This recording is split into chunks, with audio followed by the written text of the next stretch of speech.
We generate a lot of data every day. So every second, 5,700 tweets are sent. Every minute, you see something in the region of 680,000 pieces of content being sent across Facebook. Every hour of every day, about 120 days worth of content is uploaded onto YouTube. Every day of every year, about 20 billion messages are sent using WhatsApp between various different people. We generate massive, massive, massive amounts of data, and that's increasing on an ongoing basis for a bunch of reasons. 143,199 is the volume of tweets that was sent in 1 second on the busiest day that Twitter ever had, around the screening of a Japanese manga movie about a year ago. And the volume of data that we're producing on an ongoing basis is because we're getting voracious. Right, we have increasing numbers of devices like iPhones and iPads that allow us to create content, that allow us to share content, and that allow us to connect with one another. And you can see over time the evolution of the amount of data that's being consumed on the internet using mobile phones. It's now on websites that we run about 25%. And that's only going to continue as mobile phones and tablets become more prevalent than desktop and laptop computers. And data is a bit of a problem when it comes to crisis situations, because once it's out there, it's very hard to put the genie back in the bottle. So this is a tweet that Celeb Boutique, which is an e-commerce site in the US, put out about 2 or 3 years ago, where they said, Aurora is trending, clearly about our Kim Kardashian-inspired Aurora dress.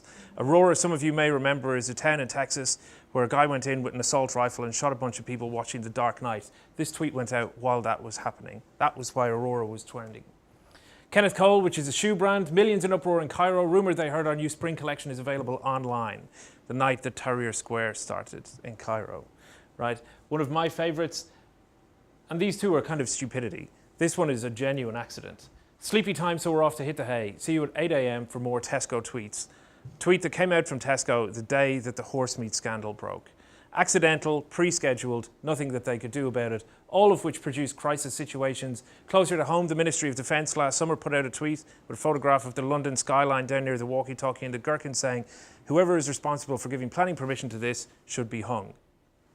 Cue massive uproar. Obviously someone sending it from their phone thinking it was their personal account they were sending it from, accidentally had the ministry account on there as well. Obviously an employee, big problem, not least because it's hanged, not hung. And that's what they got into the largest amount of trouble for. But a combination of ignorance, stupidity and bad luck is a big, big issue for people nowadays. You know, these mistakes do happen. And so to the question of whether or not it's a revolution or an evolution, well, actually it's kind of both in some respects, right? It's an evolution in terms of the type of crises and the type of media that's out there. So crisis situations have happened regardless of what type of media was available to people. It's just that now the revolution is how quickly they can spread. That you can have a situation like the one at San Francisco Airport where you have news spreading as soon as it happens. I remember being in a newsroom in Ireland a couple of years ago when the plane landed in the Hudson River. Sully, the guy landed the plane there. And that was breaking within minutes. In fact, the first photographs of that were up, showing people standing on the wings of the plane before Reuters, before PA, before anyone else had any detail. And this was still while Twitter was a relatively nascent medium. So it's a revolution and it's an evolution. And, you know, I think to the question of what people can do, I think planning for it and making sure that it's an integrated part of what you're thinking about is key.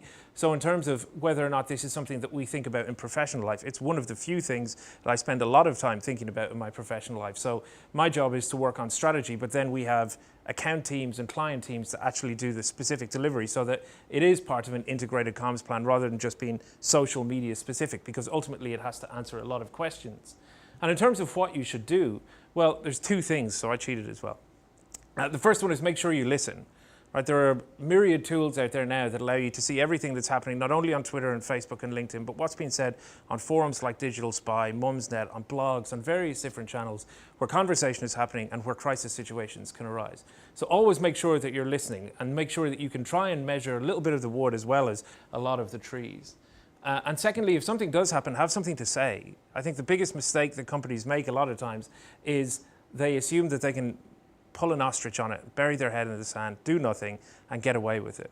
I think what we've seen over time, over the last few years, is that social media is an echo chamber. And if you don't come out and have a statement, and yes, give yourself time to have the right statement, but if you ignore the fact that the conversation is happening, regardless of whether it's on social media or in the Telegraph or in any other news magazine, you need to have something to say, regardless of what channel you say it on.